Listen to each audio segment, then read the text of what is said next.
രാവിലെ തന്നെ വയൽക്കാടായ സാബുമാന് ചെറിയൊരു പണി കിട്ടിയിരിക്കുകയാണ്. വീട്ടിലുള്ള എല്ലാവരും തന്നെ നമ്മുടെ ലിവിങ് ഏരിയയിൽ നിരന്നിരിപ്പുണ്ട്. അപ്പോൾ ബിഗ് ബോസ് സാബുമാനെ കൺഫഷൻ റൂമിലേക്ക് വിളിക്കുന്നുണ്ട്.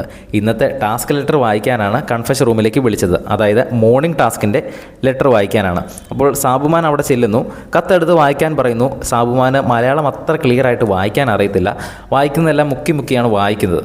അപ്പോൾ ബിഗ് ബോസ് പറഞ്ഞു, നിങ്ങളവിടെ ടാസ്ക് ലെറ്റർ വെച്ചിട്ട് ചെന്ന് ലക്ഷ്മീനെ ഇങ്ങോട്ട് പറഞ്ഞു വിടാൻ പറയുന്നു. അപ്പോൾ നിലവിൽ ലൈവിൽ ലക്ഷ്മിയാണ് ടാസ്ക് ലെറ്റർ കൺഫഷൻ റൂമിലിരുന്ന് വായിക്കുന്നത്.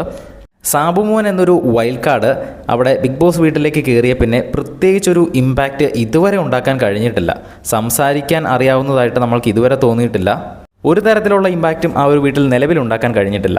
ചിലപ്പോൾ ഇനി ഭാവിയിൽ അത് എങ്ങനെയാണ് സാബുമാൻ കളിക്കുന്നത്, ഒരു സ്ട്രാറ്റജി ആയിട്ടാണോ വന്നത് എന്നറിയത്തില്ല. പക്ഷേ ബിഗ് ബോസ് എപ്പിസോഡുകളൊന്നും തന്നെ കണ്ടിട്ടില്ല എന്ന് അല്പസമയം മുൻപ് അനിമോളുടെ അടുത്ത് പറയുന്നത് കേട്ടു. വൈൽഡ് കാർഡായിട്ട് സെലക്ട് ചെയ്യുമ്പോൾ അവരെന്തെങ്കിലും ഒരു ക്വാളിറ്റി പുള്ളിയിൽ കണ്ടിട്ടായിരിക്കണം കയറ്റിവിട്ടത്. അതെന്താണെന്ന് നമ്മൾക്കിനി മനസ്സിലാക്കേണ്ടിയിരിക്കുന്നു. എന്തായാലും രാവിലെ തന്നെ സാബുമാൻ ഒരു പണി കിട്ടിയിരിക്കുകയാണ്. ബിഗ് ബോസിൻ്റെ കൂടുതൽ ലൈവ് അപ്ഡേറ്റ്സിനായിട്ട് ചാനൽ ഒന്ന് സബ്സ്ക്രൈബ് ചെയ്യുക.